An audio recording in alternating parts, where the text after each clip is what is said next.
Hi friends, ആർഫ്രയിലേക്ക് എല്ലാവർക്കും ഒരിക്കൽ കൂടി സ്വാഗതം. അപ്പോൾ RBIയുടെ പോളിസി അനൗൺസ്മെൻറ്റ് അത് സൃഷ്ടിച്ചിട്ടുള്ള ഒരു സർപ്രൈസ് അത് തീർച്ചയായിട്ടും മാർക്കറ്റിൽ കഴിഞ്ഞ വെള്ളിയാഴ്ച ഒരു പോസിറ്റീവ് നോട്ടിൽ ക്ലോസ് ചെയ്യാൻ സഹായിച്ചിട്ടുണ്ട്. അപ്പോൾ നമുക്ക് കാണാൻ കഴിയും, കഴിഞ്ഞ ഒരു മാസത്തിനിടയിൽ നിഫ്റ്റി 25,000 എന്നുള്ള ആ ഒരു സൈക്കോളജിക്കൽ ലെവൽ 7 പ്രാവശ്യം അതിൻ്റെ ഇൻട്രാഡേ ട്രേഡിങ്ങിൽ ആ ഹൈ ക്രിയേറ്റ് ചെയ്തിരുന്നു. എന്നാൽ ആ 25,000-ൽ ക്ലോസ് ചെയ്ത സമയങ്ങൾ നമ്മൾ കാണാൻ കഴിയുന്നത് വെറും 3 പ്രാവശ്യം മാത്രമാണ്. ഇപ്പോൾ മെയ് 15-ാം തീയതി 25,062-ൽ ക്ലോസ് ചെയ്തിരുന്നു. മെയ് 16-ാം തീയതി 25,019-ൽ ക്ലോസ് ചെയ്തിരുന്നു. മെയ് 26-ാം തീയതി 25,001-ൽ ക്ലോസ് ചെയ്തിരുന്നു. അതിനുശേഷമാണ് ഇപ്പോൾ നിഫ്റ്റി 25,003-ൽ ക്ലോസ് ചെയ്തതായിട്ട് നമ്മൾ കാണുന്നത്.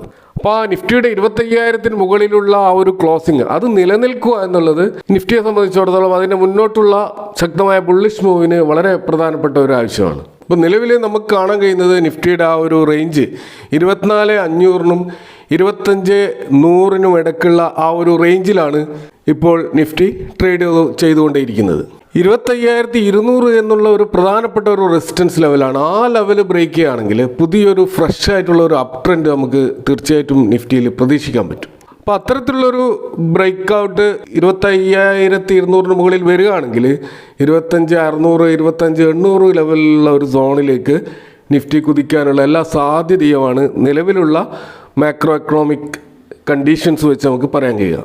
എന്നാൽ ഒരു ഡൗൺ ട്രെൻഡ് വരികയാണെങ്കിൽ 24,400, 24,600 ആ ഒരു റേഞ്ചിലായിരിക്കും നിഫ്റ്റി സപ്പോർട്ട് എടുക്കാനുള്ള എല്ലാ സാധ്യതയും ഉള്ളത്. അപ്പോൾ അതൊരു സ്ട്രോങ് സപ്പോർട്ട് ലെവലാണ്. അപ്പോൾ അതിൽ താഴെ പോകാനുള്ള സാധ്യത വളരെ കുറവാണെന്ന് നമുക്ക് കാണാൻ കഴിയും. അപ്പോൾ അതുകൊണ്ട് തന്നെ ഒരു 24,600-ന് താഴെ നിഫ്റ്റി പോകാത്തിടത്തോളം കാലം ഒരു അപകടവും നിലവിൽ മാർക്കറ്റിലില്ല. അപ്പോൾ നമുക്ക് ബൈ ഓൺ ടിപ്സ് എന്നുള്ള അടിസ്ഥാനത്തിൽ നമുക്ക് വാങ്ങാൻ പറ്റിയ ഒരു സമയം എന്ന് പറയുന്നത് ഈ 24,600-ന് താഴെ പോകാതെ നിഫ്റ്റി നിൽക്കുമ്പോഴൊക്കെ നമുക്ക് ഏതെങ്കിലും സ്റ്റോക്കുകളായാലും അല്ലെങ്കിൽ മറ്റ് ഇൻസ്ട്രുമെൻറ്റ്സ് ആയാലും അത് ഒരു ബൈ ഓൺ ടിപ്സിൽ ലഭിക്കുമ്പോൾ തീർച്ചയായിട്ടും വാങ്ങാൻ പറ്റുന്ന ഒരു അവസരമാണ് ഇത് എന്ന് നമുക്ക് മനസ്സിലാക്കാൻ കഴിയും. അപ്പോൾ ഈ RBIയുടെ ഈ ഒരു മോണിറ്ററി പോളിസി തീർച്ചയായിട്ടും പല സെക്ടറുകളിലും വലിയ തോതിലുള്ള ഒരു ബുള്ളിഷ്നെസ് ഉണ്ടാക്കാൻ സാധ്യതയുണ്ട്. അതൊരു ഷോർട്ട് ടു മീഡിയം ടേമിലായിരിക്കും ആ ഒരു ചേഞ്ചസ് നമുക്ക് കാണാൻ കഴിയുക. പ്രത്യേകിച്ച് ഈ ഇൻട്രസ്റ്റ് റേറ്റ് സെൻസിറ്റീവ് ആയിട്ടുള്ള ചില സെക്ടറുകളുണ്ട്. അതിൽ പ്രധാനപ്പെട്ടതാണ് റിയൽ എസ്റ്റേറ്റ് സെക്ടർ. അതുകൊണ്ടാണ് കഴിഞ്ഞ ദിവസം റിയൽ എസ്റ്റേറ്റ് സെഗ്മെൻറ്റിൽ നല്ലൊരു റാലി നമ്മൾ കണ്ടത്. അതേപോലെ തന്നെ ഓട്ടോമൊബൈൽ സെഗ്മെൻറ്റിലും തീർച്ചയായിട്ടും വെഹിക്കിൾ ലോണുകൾ വലിയ തോതിൽ വർദ്ധിക്കാനുള്ള സാധ്യതയുണ്ട്. അതിൻ്റെ അടിസ്ഥാനത്തിൽ ഒരു സെയിൽസ് വോളിയം അവിടെ ഉണ്ടാകാനുള്ള സാധ്യതയുണ്ട്. അതുകൂടാതെ ബാങ്കിങ് സെഗ്മെൻറ്റിൽ ഇൻട്രസ്റ്റ് ഇൻകം തീർച്ചയായിട്ടും വലിയ തോതിൽ വർദ്ധിക്കും, ബാങ്കുകൾക്ക് വലിയ ഗുണകരമാകും. മറ്റൊരു പ്രധാനപ്പെട്ട സെക്ടർ നമ്മൾ കാണുന്നത് ക്യാപിറ്റൽ മാർക്കറ്റ് സെഗ്മെൻറ്റാണ്. അതുപോലെ ക്യാപിറ്റൽ മാർക്കറ്റ് സെഗ്മെൻറ്റ് എന്ന് പറയുന്നത് CDSL, കാഫിൻ ടെക്നോളജീസ്, ക്യാംസ് പോലെയുള്ള അതുപോലെ ബ്രോക്കറേജ് ഹൗസ്, ഏഞ്ചൽ വൺ പോലെയുള്ള ബ്രോക്കറേജ് ഹൗസുകളൊക്കെ അടങ്ങിയിട്ടുള്ള ഈ ക്യാപിറ്റൽ മാർക്കറ്റിൻ്റെ ഇൻ്റർമീഡിയേറ്ററീസ് ആയിട്ടുള്ള പാർട്ടിസിപ്പൻസിനെയാണ് നമ്മൾ ഈ ഒരു സെക്ടറിൽ കാണാൻ കഴിയുക. അവിടെയും നല്ലൊരു മൂവ് കഴിഞ്ഞ ദിവസം ഉണ്ടായതായിട്ട് കാണും. കാരണം നമുക്കറിയാം FD ഇൻട്രസ്റ്റ് റേറ്റുകൾ സ്വാഭാവികമായിട്ട് കുറയും. അതുകൊണ്ട് തന്നെ FD വളരെ അൺഅട്രാക്റ്റീവായി മാറും. അപ്പോൾ അത്തരം സന്ദർഭങ്ങളിൽ തീർച്ചയായിട്ടും ഇൻവെസ്റ്റേഴ്സ് ഇക്വിറ്റി മാർക്കറ്റിലേക്ക് വരാനുള്ള സാധ്യത കൂടുതലാണ്.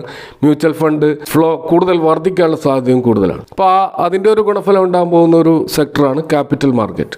ഇതുകൂടാതെ തന്നെ non banking financial companies, Muthoot finance, Cholamandalam finance പോലെയുള്ള, ബജാജ് ഫിൻസർവ് പോലെയുള്ള കമ്പനികളിൽ തീർച്ചയായിട്ടും ഇത് ഒരു പോസിറ്റീവ് മൊമെൻറ്റം സൃഷ്ടിക്കും. കാരണം അവർക്ക് നമുക്കറിയാം പ്രൈവറ്റ് പാർട്ടിസിപ്പൻസിന് ബാങ്കുകളേക്കാൾ ശക്തമായിട്ട് ലോൺ ഡിസ്പേഴ്സൽ നടത്തുന്ന ഒരു മേഖലയാണ് നോൺ ബാങ്കിങ് ഫൈനാൻസ് കമ്പനികളുടെ ആ ഒരു മേഖല. അപ്പോൾ അവിടെയും നല്ലൊരു മുന്നേറ്റം നമുക്ക് പ്രതീക്ഷിക്കാൻ കഴിയും. എന്നാൽ വലിയൊരു മാറ്റം ഇല്ലാത്തൊരു സെക്ടറായിട്ട് നമുക്ക് കാണാൻ കഴിയുക IT സെഗ്മെൻറ്റിലായിരിക്കും. കാരണം ഗ്ലോബൽ അൺസർട്ടനിറ്റി തുടർന്നുകൊണ്ടേയിരിക്കുകയാണ്. എസ്പെഷ്യലി US, യൂറോപ്യൻ മാർക്കറ്റൊക്കെ ഇപ്പോഴും ആ ഒരു Trump, Elon Musk, Trump, China, Ukraine, Russia പോലെയുള്ള ഗ്ലോബൽ ക്യൂസൊക്കെ അൺഫേവറബിൾ ആണ്. അതുകൊണ്ട് തന്നെ IT സ്റ്റോക്കുകളിൽ തീർച്ചയായിട്ടും വലിയൊരു മുന്നേറ്റം നമുക്ക് ഷോർട്ട് ടേമിൽ പ്രതീക്ഷിക്കാൻ കഴിയില്ല. അപ്പോൾ RBIയെ സംബന്ധിച്ചിടത്തോളം അവർ ഈ റേറ്റ് കട്ട് പ്രഖ്യാപിച്ചിരിക്കുന്നത് ഇൻഫ്ലേഷൻ അതിൻ്റെ ശക്തമായ പരിധിയിൽ വന്നതുകൊണ്ടാണ്. അപ്പോൾ 4-ന് താഴെയുള്ള ഒരു ഇൻഫ്ലേഷൻ എന്ന് പറയുന്നത് RBIയെ സംബന്ധിച്ചിടത്തോളം വളരെ കംഫർട്ടബിൾ ആയിട്ടുള്ള ഒരു ഇൻഫ്ലേഷൻ റേറ്റ് ആണ്. അപ്പോൾ ആ CPI ഇൻഫ്ലേഷൻ നമ്മൾ തീർച്ചയായിട്ടും വാച്ച് ചെയ്തുകൊണ്ടേ ഇരിക്കേണ്ടതുണ്ട്. കാരണം അതിലുണ്ടാകുന്ന വേരിയേഷൻസ് RBIയെ വീണ്ടും കുറച്ചിട്ടുള്ള റേറ്റ് കട്ട് ഉയർത്താൻ അവരെ പ്രേരിപ്പിച്ചേക്കാം. അതുകൊണ്ട് നമ്മളെപ്പോഴും വാച്ച് ചെയ്യേണ്ട ഒരു കാര്യമാണ് CPI ഇൻഫ്ലേഷൻ റേറ്റ്. അതുകൂടാതെ തന്നെയാണ് നമ്മളെ വെതർ കണ്ടീഷൻ, പ്രത്യേകിച്ച് മൺസൂൺ റെയിൻ. നമുക്കറിയാം ഇന്ത്യ ബേസിക്കലി ഒരു അഗ്രികൾച്ചർ രാജ്യമാണ്.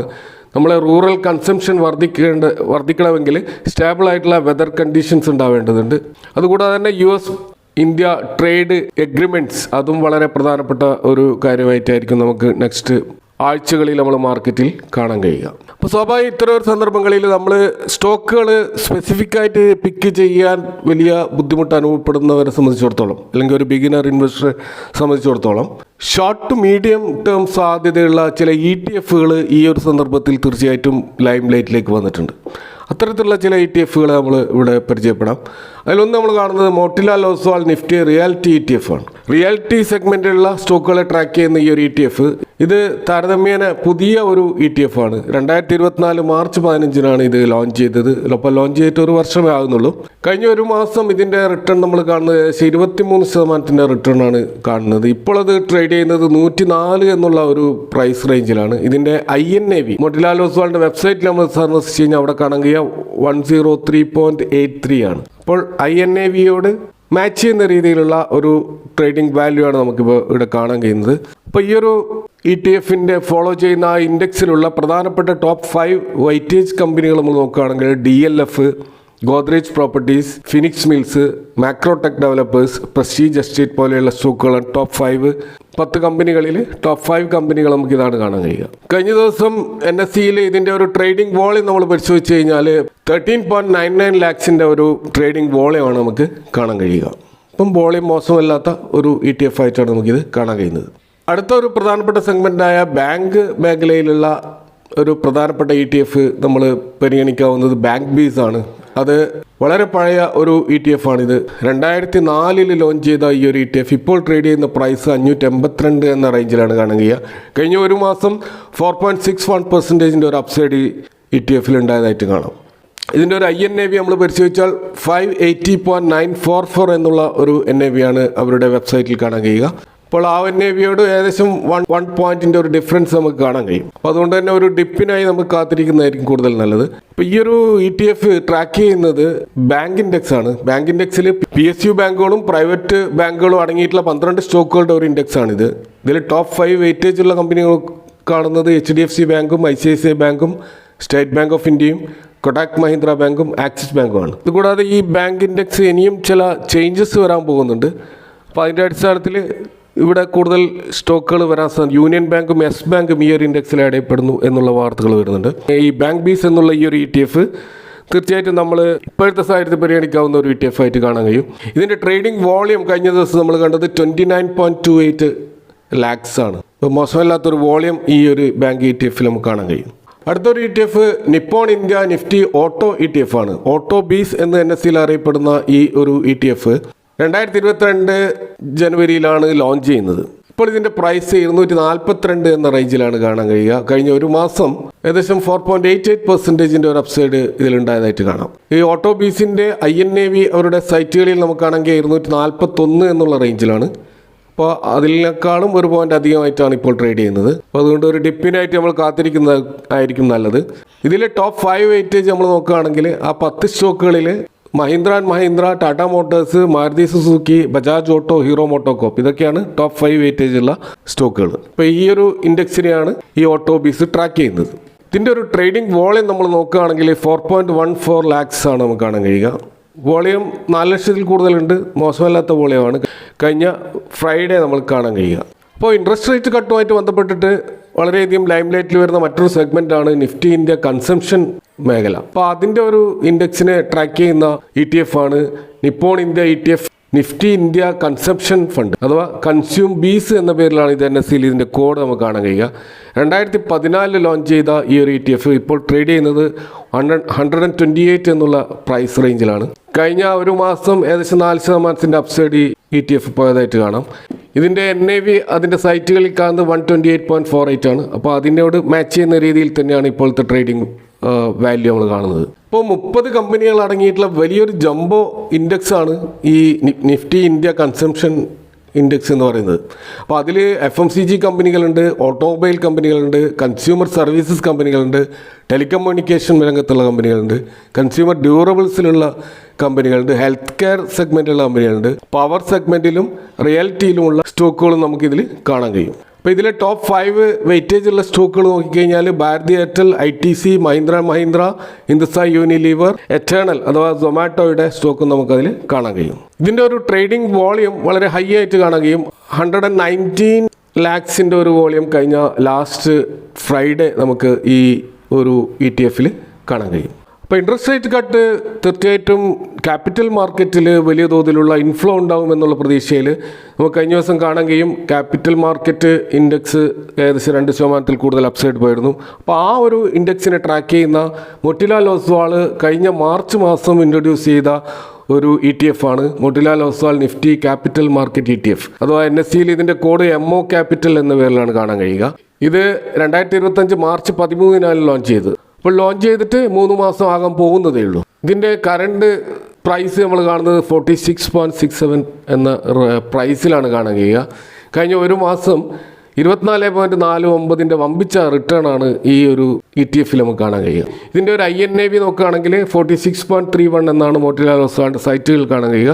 അപ്പോൾ അതിനോട് മാച്ച് ചെയ്യുന്ന രീതിയിൽ തന്നെയാണ് ഇപ്പോൾ ട്രേഡിങ്ങും കാണാൻ കഴിയുന്നത്. ഇപ്പോൾ ഈ ക്യാപിറ്റൽ മാർക്കറ്റ് ഇൻഡെക്സിലെ ടോപ്പ് 5 കമ്പനികൾ നമുക്ക് BSE എക്സ്ചേഞ്ച് കാണാൻ പറ്റും, HDFC AMC കാണാൻ പറ്റും, അതുപോലെ MCX മൾട്ടി കമ്മോഡിറ്റി എക്സ്ചേഞ്ച് എന്ന സ്റ്റോക്കുണ്ട്, അതുപോലെ CDSL ഉണ്ട്, അതുപോലെ CAMS ഉണ്ട്, കാഫിൻ ടെക്നോളജീസ് പോലെ ഇത്തരം സ്റ്റോക്കുകളൊക്കെ അടങ്ങിയിട്ടുള്ള ഒരു ഇൻഡെക്സ് ആണ്. ഇതിനെയാണ് ഈ ഒരു ETF ട്രാക്ക് ചെയ്യുന്നത്. അപ്പോൾ കഴിഞ്ഞ ഫ്രൈഡേ ഇതിൻ്റെ ഒരു ട്രേഡിംഗ് വോളിയം കാണുന്നത് 11.84 എന്നുള്ള ഒരു വോളിയമാണ്. നമുക്ക് താരതമ്യേന ഒരു പുതിയ ഒരു ETF എന്നുള്ള നിലയ്ക്ക് തീർച്ചയായിട്ടും വോളിയം കുറവായിരിക്കുമെങ്കിലും ഇത് വർദ്ധിക്കാനുള്ള സാധ്യതയാണ് നമുക്ക് കാണാൻ കഴിയുക. അപ്പോൾ ഇവിടെ പരാമർശിച്ചിട്ടുള്ള ETF ഇപ്പോൾ അതിൻ്റെ ഹൈയിലായിരിക്കും നിൽക്കുന്നത്. നമുക്കറിയാം ETF സ്റ്റോക്ക് പോലെ വമ്പിച്ച ഒരു അപ്സൈഡോ അല്ലെങ്കിൽ വമ്പിച്ച ഡൗൺ സൈഡിലോ പോകാതെ ഒരു നോർമൽ ഗ്രോത്തിലൂടെ പോകുന്ന ഒരു ഇൻസ്ട്രുമെൻ്റാണ് ETF. എന്നാൽ അത് കുറച്ചുകൂടി സ്റ്റോക്കിനേക്കാൾ സേഫാണ്, കുറച്ചും കൂടി വളറ്റിലിറ്റി കുറഞ്ഞ ഒരു ഇൻസ്ട്രുമെൻ്റ് ആണെന്ന് നമുക്ക് കാണാൻ കഴിയും. അപ്പോൾ ഇത് പൊതുവേ ഒരു വെൽത്ത് ക്രിയേഷന് വേണ്ടിയാണ് ആളുകൾ ETF ഇൻവെസ്റ്റ് ചെയ്യുക. അതുകൊണ്ട് തന്നെ ഒരു ലോങ് ടേം പോയിൻ്റ് ഓഫ് വ്യൂവിലായിരിക്കണം നമ്മളിതിനെ സമീപിക്കേണ്ടത്.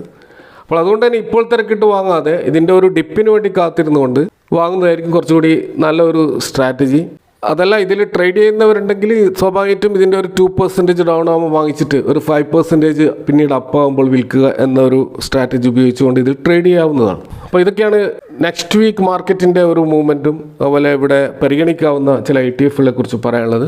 നിങ്ങളുടെ കമൻറ്റുകളും അഭിപ്രായങ്ങളും അറിയിക്കാം. Thanks for watching. See you next time with another video.